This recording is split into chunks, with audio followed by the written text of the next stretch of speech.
দিদি, দেখো না, এই প্রশ্নটা বুঝতে পারছি না। কোনটা? এটা? আরে পাগলি, এটা তো সবচেয়ে সহজ। প্রথমে এই দুটোকে যোগ কর আর ওই দুটোকে পরে বিয়োগ করে দে। হ্যাঁ হ্যাঁ দিদি, তুমি তো কত সহজে বলে দিলে। আর আমি বেকার বেকার এটা নিয়ে পড়েছিলাম। কখনো কখনো এরকম বেকারভাবে মাথা না খাটিয়ে দৃষ্টিভঙ্গিটা বদলাতে হয়, বুঝলি? একদম ঠিক বলেছ দিদি। আচ্ছা, তুমি কলেজের ফর্মটা তুললে? না, আমি ওটা তুলব না। আমি অন্য কিছু ভেবেছি। হ্যাঁ, অন্য কিছু ভাবলে আমাকেও বলো। আমি এই গ্রামের কলেজে পড়তে চাই না। আমাদের গ্রামের কলেজে না আছে ভালো টিচার আর না আছে ভালো কোর্স। আমি তো শহরে গিয়ে পড়তে চাই। কি? তুমি শহরে যাবে? তোমার সাথে শহরে কে থাকবে? কেউ না, আমি তো একাই থেকে পড়বো ওখানে। কি? একা থাকতে পারবে? হ্যাঁ, এ আর এমন কি বড় ব্যাপার? আরে, উচ্চ মাধ্যমিকে এত ভালো নম্বর পেয়ে কি লাভ, যদি আমাকে গ্রামের কলেজেই পড়তে হয়? হ্যাঁ দিদি, এটা তো তুমি ঠিকই বললে, কিন্তু এই গ্রামের অবস্থা তো তুমি জানো। এখানে মেয়েদের স্কুলেই পাঠাতে চায় না, আর তুমি শহরে গিয়ে। ব্যাস, এই চিন্তাধারাটাই তো সমস্ত নষ্টের গোড়া। এটা ঠিকই বললে। সত্যি বলতে কি, আমারও শহরে গিয়ে পড়াটা খারাপ মনে হয় না, শুধু ওখানকার চাকচিক্যকে ভয় করে। চাকচিক্য মানে? দিদি, আমার এক বন্ধু বলছিল ওর এক মামার মেয়ে গ্রাম থেকে শহরে পড়তে গিয়েছিল, কিন্তু সেখানে গিয়ে ও 1 নম্বরের বেয়াদব আর অহংকারী মেয়ে হয়ে গিয়েছিল। জানো, ও তো এখন সিগারেটও খায়। তাতে কি আছে? শহরের জীবনযাত্রা আলাদা, ওখানে গেলে মানুষ বদলেই যায়। না দিদি, তুমি কিন্তু শহরে গিয়ে একদম বদলাবে না। তুই এমন ভাবে বলছিস যেন আমি কালই যাচ্ছি। আরে, এখনো বাবাকে রাজি করাতে হবে, বুঝলি?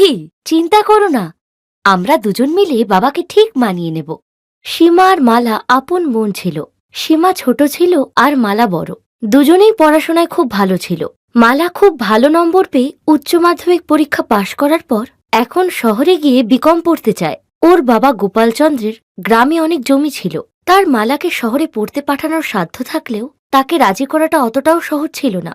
না মা, যা করবে এখানেই। আর ওখানে তুমি একা কি করে থাকবে? থাকতে পারবো বাবা। আমি খোঁজ খবর নিয়ে জেনেছি ওই কলেজে হোস্টেল আছে যেখানে স্টুডেন্টসরা থেকে পড়াশোনা করে। বাবা, ওখানে সব ভালো। ওখানে গেলে আমার জীবন বদলে যাবে। কিন্তু মা, তোমার মায়ের যে তোমাকে খুবই প্রয়োজন। আর এমনিতেও তো তুমি পড়াশোনায় খুবই ভালো। তাই আমার বিশ্বাস তুমি গ্রামে থেকেই সফল হবে। দরকার আছে বাবা, কারণ দিদি তো শহরে গিয়ে পড়তে চায়। তুমি দিদিকে যেতে দাও বাবা, আমি তো গ্রামে আছি মায়ের সাথে, তাই তুমি দিদিকে যেতে দাও বাবা। সীমার কথা শুনে গোপালচন্দ্র মালাকে শহরে পড়তে পাঠাতে রাজি হয়ে যান। মালা শহরের এক নামী কলেজে অ্যাডমিশন নিয়ে হোস্টেলে থেকে পড়তে লাগলো। ও গ্রাম থেকে শহরে এসেছিল নিজের ভবিষ্যৎ উজ্জ্বল করার জন্য, কিন্তু ধীরে ধীরে তার জীবনের অন্যান্য প্রয়োজনগুলো তার কাছে জরুরি হয়ে উঠল। সীমার ভয়ই সত্যি হলো, মালা শহরে গিয়ে পাল্টে যেতে লাগলো। মালা, রেডি হয়ে থাকিস, হস্টেলের বার্ডেন ঘুমালেই আমরা বেরোবো কিন্তু। আচ্ছা ঠিক আছে রে, কিন্তু কাল তো এক্সাম আছে। আরে তোর ড্রামাটা বন্ধ কর তো। এক্সামস তো আসবে যাবে, বাট ওরকম ডিস্কো পার্টির মজা কি আর পাবি? হ্যাঁ, ঠিকই বলছিস। চল যাব তবে। বন্ধুদের সাথে ঘোরাফেরা, পার্টি করা, এখন এসবই মালার পছন্দ ছিল। এই জন্য ওর পড়াশোনায় কোনো মনোযোগ ছিল না, তাই ওর নম্বরও আস্তে আস্তে কমতে লাগলো। দিদি, আমি ইন্টারনেটে তোমার মার্কশিট দেখলাম, নাম্বার তো খুব কম। হ্যাঁ, তাতে কি হয়েছে? নেক্সট সেমিস্টারে আমি এটা কভার করে নেব। আচ্ছা, তুই বাবাকে বলিসনি তো? না দিদি, এখনো বলিনি, কিন্তু জিজ্ঞেস করলে তো বলতেই হবে। তখন? না না, তোরও সবকিছু বলতে হবে না। আমি যখন ছুটিতে বাড়িতে আসবো আমি সব সামলে নেব। তুই শুধু তোর মুখটা বন্ধ রাখবি। ঠিক আছে, চল রাখছি, আমার একটা বন্ধু ডাকছে আমাকে। দিদি, এইসব তো ঠিক নয়। তুমি শহরে পড়তে গেছো নাকি এইসব করতে? সত্যি তুই একটা গেও ভূতি। এইসব শহরে থাকার রীতি রেওয়াজ, বুঝলি? আর যদি বন্ধুদের সাথে একটু ড্রিঙ্ক করেই থাকি, তবে এতে ভুলের কি আছে? না দিদি, যেটা ভুল সেটা ভুলই। তুমি বাড়ি ফিরে এসো, আর তোমার কলেজও তো প্রায় শেষ। তুই পাগল নাকি রে? আমি আর গ্রামে কখনোই ফিরবো না। তুমি ওখানে থেকে করবেটা কি? তোমার মার্কসও তো অত ভালো নয় যে তুমি একটা চাকরি পাবে। আরে সীমা, আমি শহরে এসে বুঝতে পারলাম এসব পড়াশোনা করে লাইফে কিচ্ছু করতে পারবো না। তাই আমি কায়দা করে আমার লাইফ সেট করে নিয়েছি, বুঝলি?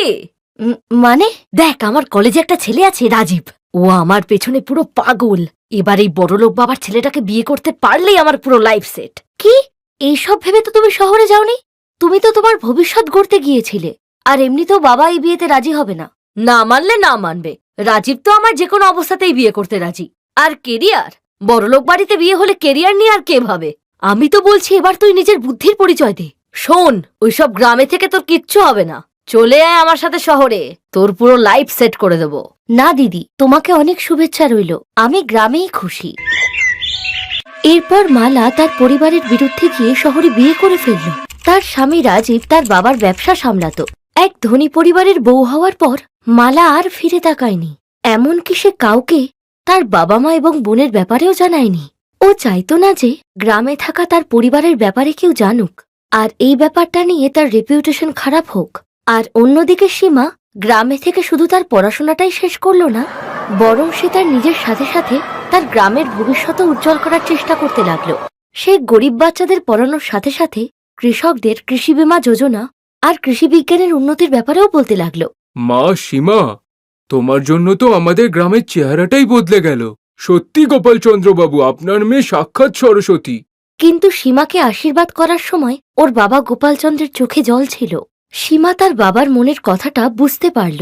তিনি সীমার ব্যাপারে তো খুশি ছিলেন, কিন্তু মালার চিন্তায় দুঃখিত ছিলেন। সীমারও মালার কথা মনে পড়ত, কিন্তু সে কোথায় আছে আর কিভাবে আছে সেটা সে জানত না। এইভাবেই দিন কেটে যেতে লাগলো, আর সীমা তার পড়াশোনা চালিয়ে যেতে লাগলো আর প্রতিযোগিতার জন্য প্রস্তুত হতে লাগলো। আর অন্যদিকে মালার জীবনে ঝড় নেমে এলো। রাজীব, এত টেনশন করছো কেন?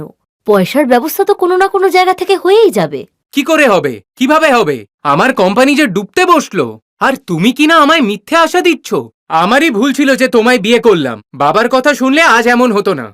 কি বললে তুমি? আমি কি করেছি? তোমার কিছু না করাটাই যে আমার জীবনের সবথেকে বড় সমস্যা। মন্ত্রীর মেয়ের সম্বন্ধ এসেছিল আমার জন্যে, কিন্তু আমার কপালে তো তোমাকে পোষাটাই লেখা ছিল।